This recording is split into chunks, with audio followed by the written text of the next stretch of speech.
Kepemimpinan itu ibarat tongkat estafet, bukan meteran pom bensin. Pak, dimulai dari nol ya, sama ditunjukkan ini.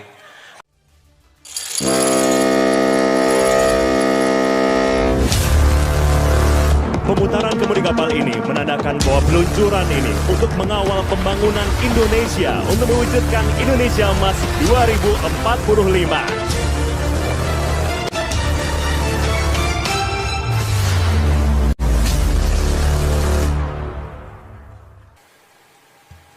Bismillahirrahmanirrahim. Assalamualaikum warahmatullahi wabarakatuh. Selamat pagi, salam sejahtera bagi kita semuanya. Om Swastiastu, Namo Buddhaya, salam kebajikan. Bapak, Ibu, dan saudara-saudara sekalian yang saya hormati, apa kabar semuanya? Apa kabar semuanya? Apa kabar semuanya? Apa kabar semuanya? Sudah makan pagi? Sama, saya juga belum. Sudah siap semuanya? Pagi hari ini saya mau bagi-bagi. Tapi bukan bagi-bagi sepeda. Juga bukan bagi-bagi tiket Coldplay. Nanti ada yang bisik-bisik, Pak, tiketnya Pak. Enggak, ini adalah hal yang sangat spesial, lebih spesial lagi, dan apa itu yang ingin saya bagi? Saya ingin berbagi visi, berbagi mimpi besar, berbagi cita-cita besar bangsa ini. Tadi dalam perjalanan saya dari istana ke tempat ini, saya membayangkan akan jadi apa, akan menjadi seperti apa Indonesia ini di 100 tahun kemerdekaannya, yaitu tahun 2045. Kemudian saya flashback gedung ini, Jakarta Theater, di sekitar tahun 1970-an. Ini adalah tempat yang paling megah di Jakarta saat itu, tahun 1970. Dan tahun itu, tahun 1970-an, saya belum menginjakkan kaki saya di Jakarta. 1970, belum pernah ke Jakarta saya. Masih di Solo, masih di bantaran sungai, rumah saya. Habis kena gusur. Ya benar, tahun-tahun 1970. Dan masih deso banget. Tapi di tahun 2023 ini, saya berdiri di sini sebagai Presiden Republik Indonesia. Artinya apa? Dalam 50 tahun, perubahan signifikan itu sangat bisa terjadi. Jika kita berani, jika kita mau, dan jika kita punya nyali. Jika kita punya nyali. Bertekad, berusaha keras, bekerja keras untuk berani melakukan lompatan. Inilah yang kita perlukan. Bapak, Ibu, dan saudara-saudara sekalian yang saya hormati, 2030-an kita akan mengalami puncak bonus demografi. 68,3 total penduduk Indonesia berusia produktif, yang ini terjadi hanya satu kali dalam peradaban sebuah negara. Bonus demografi itu hanya terjadi satu kali dalam peradaban sebuah negara. Ini bisa menjadi peluang, tapi ini juga bisa menjadi sebuah bencana kalau kita tidak bisa mengelolanya. Saya lihat, saya baca di berita, ini di negara yang lain, saking sulitnya mencari kerja, lulusan S2 yang seharusnya bisa menjadi guru, saat ini menjadi tukang sapu. S2. Di sebuah negara di Afrika, di 2015 juga mendapatkan bonus demografi. Tapi dalam 7 tahun justru yang terjadi pengangguran melonjak menjadi 33,6%. Saya tidak usah sebut negaranya mana, tapi saya yakin Bapak Ibu dan saudara-saudara tahu. Dan kita tidak ingin terjadi seperti itu. Oleh sebab itu kita harus bekerja keras, sekali lagi kita harus bekerja keras memanfaatkan peluang ini.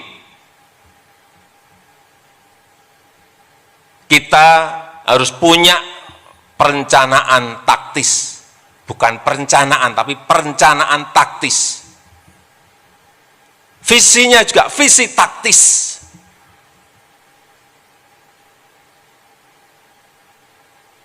Punya strategi juga yang taktis, karena kita berkompetisi dengan negara lain. Punya strategi besar tapi strategi taktis.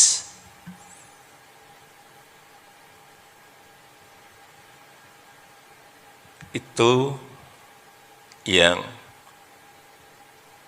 dulu-dulu kita nggak memiliki. Tapi sekarang saya tanya ke Menteri BPN Bappenas, sudah lebih taktis dan lebih detail.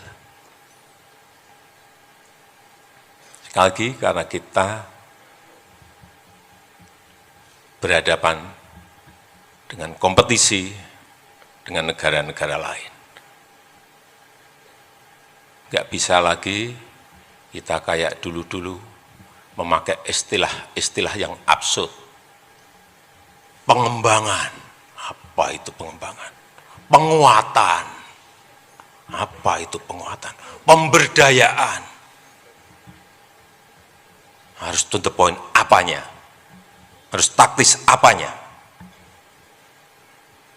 untuk membawa kapal besar Indonesia menggapai cita-cita Indonesia Emas 2045. Jadi rencana taktis, visi taktis, strategi besar tapi strategi yang taktis, kemudian berani mengeksekusinya. Sekali lagi, untuk membawa kapal besar bangsa Indonesia menggapai cita-cita Indonesia Emas 2045 menjadi 5 besar ekonomi dunia. Peluangnya ada. Hitung-hitungannya saya sudah dengar semuanya. Dari Bappenas saya sudah dengar kalkulasinya. Dari McKinsey saya sudah dengar hitungannya. Dari IMF saya sudah dengar hitungannya. Dari Bank Dunia, World Bank juga saya dengar hitung-hitungannya. Hampir mirip-mirip. Tetapi tantangannya itu juga tidak mudah. Kita perkirakan itu GNI per kapita di tahun ini kita sudah mencapai angka 5.000, berapa Bu Menteri Keuangan? 5.000 lebih sedikit, 5.030 US dollar di tahun 2023. Perkiraan kita di tahun Indonesia Emas 2045 itu berada di angka kira-kira 23.000 sampai 30.300 US dollar per kapita. Itu lompatannya. Tingkat kemiskinan sekarang ini meskipun sudah single digit, yaitu di angka 9,57%, tapi ini masih tetap angka itu kita harus sampaikan masih tinggi. Dan di tahun 2045 diperkirakan di 0,5 sampai 0,8%. Tapi bukan hal yang mudah, bukan hal yang gampang. Menurut saya ada 3 hal pokok penting yang menjadi acuan, sebagai acuan. Yang pertama, untuk menggapai itu,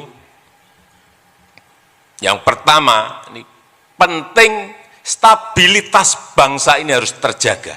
Stabilitas bangsa ini harus terjaga.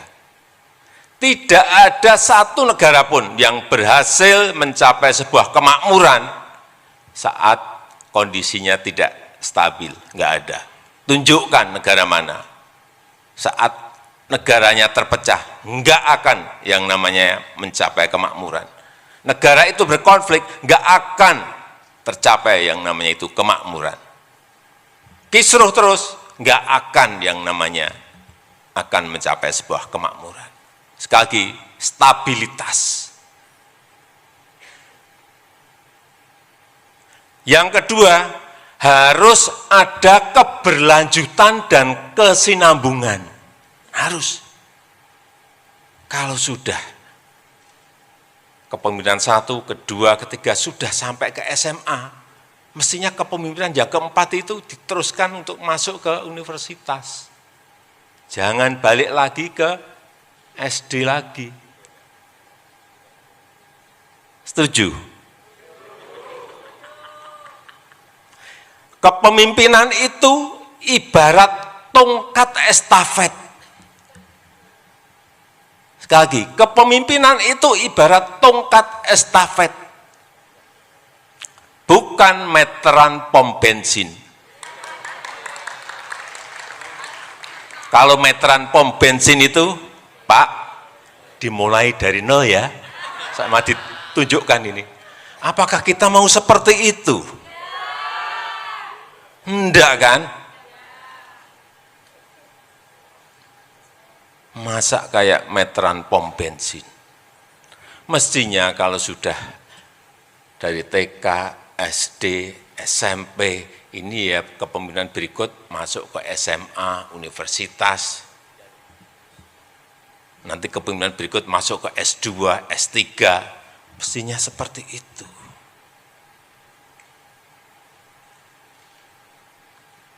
Tidak maju mundur, poco-poco, enggak. Dan pembangunan Indonesia sentris penting. Hilirisasi industri sangat penting. Inilah nanti yang akan melompatkan kita. Kalau hilirisasi ini berhasil, kita akan melompat. Membangun misalnya urusan hilirisasi mineral, membangun ekosistem EV baterai. Bagaimana yang dulu kita ekspor hanya mentahan, nikel ekspor hanya mentahan, bisa jadi katot, bisa jadi prekursor, bisa jadi lithium baterai. Bagaimana mencapai ekosistem besarnya ini? Ini yang tidak mudah. Perlu kerja detail, perlu dicek terus di lapangan, itu pun bisa meleset. Apalagi tidak. Perkebunan, hasil-hasil perkebunan jangan diekspor mentan-mentan saja. Crude, palm oil, CPO, kenapa enggak dibuat barang setengah jadi dan jadi. Bisa sabun, bisa kosmetik, dan lain-lainnya. Rumput laut. Kita punya potensi yang sangat besar sekali. Tapi jangan diekspor mentahan. Sekarang rumput laut itu bisa dijadikan biofuel. Saya baru lihat, kaget juga saya. Lihat di Jerman. Artinya potensi ini besar. Tetapi tantangannya juga besar.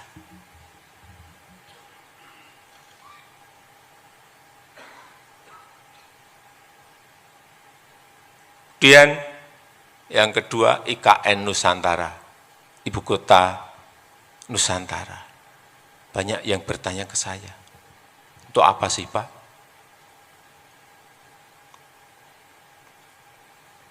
Perlu saya sampaikan, 56% penduduk Indonesia itu ada di Jawa.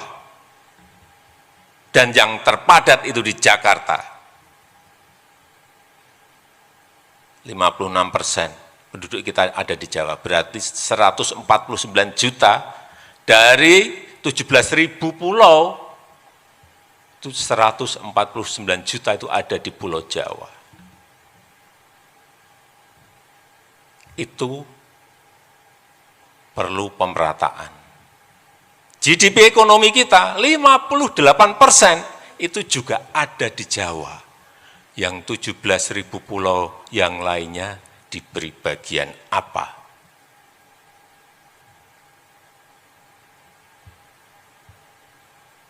Beban Jakarta itu sudah sangat terlalu padat sekali.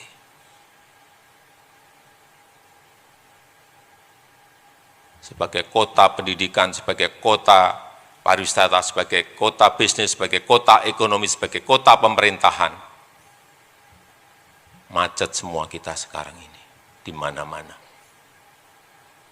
Oleh sebab itu beban harus dikurangi, pemerataan harus dilakukan, tidak dalam jangka setahun, 2 tahun, 3 tahun, 4 tahun, 5 tahun yang akan datang, tetapi kita harus melihat visi yang jauh ke depan.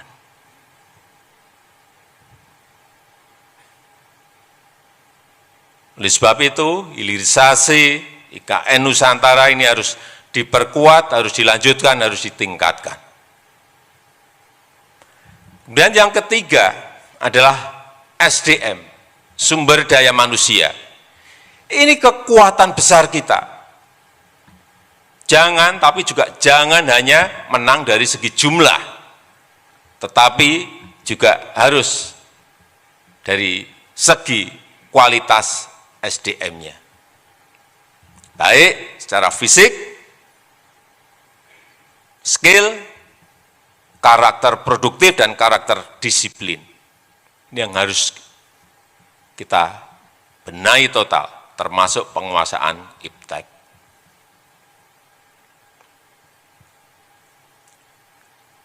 Ini Korea Selatan, sebagai contoh, ini dalam 8 tahun mampu keluar dari middle income trap, jebakan negara berpendapatan menengah. Angkanya di tahun 1987 GDP mereka masih di angka 3.500. Di tahun 1987, 3.500.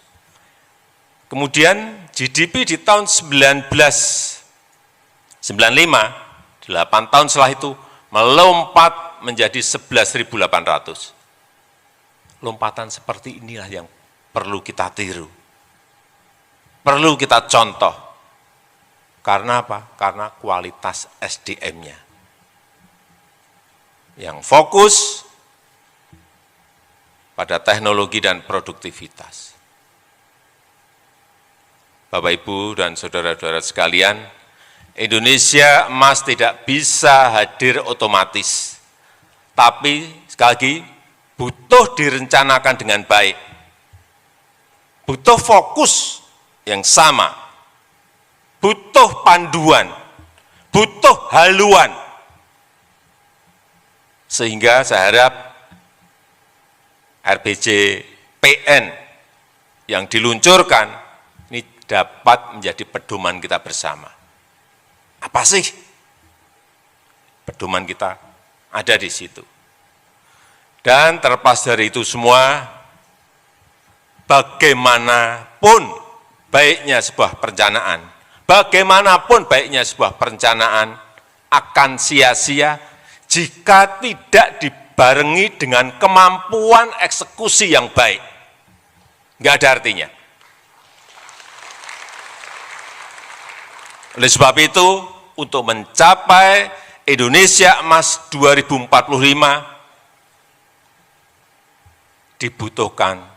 sangat dibutuhkan smart execution.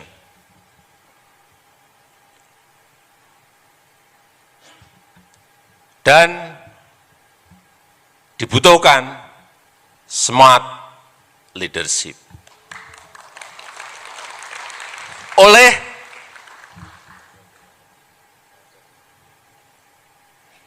strong leadership yang berani dan pandai mencari solusi dan yang punya nyali. Tapi jangan bicara Pilpres di forum ini. Nanti di forum yang lain saja. Saya rasa itu yang ingin saya sampaikan. Dan dengan mengucap Bismillahirrahmanirrahim pada pagi hari ini, secara resmi saya luncurkan rancangan RPJPN tahun 2025-2045. Terima kasih. Wassalamualaikum warahmatullahi wabarakatuh.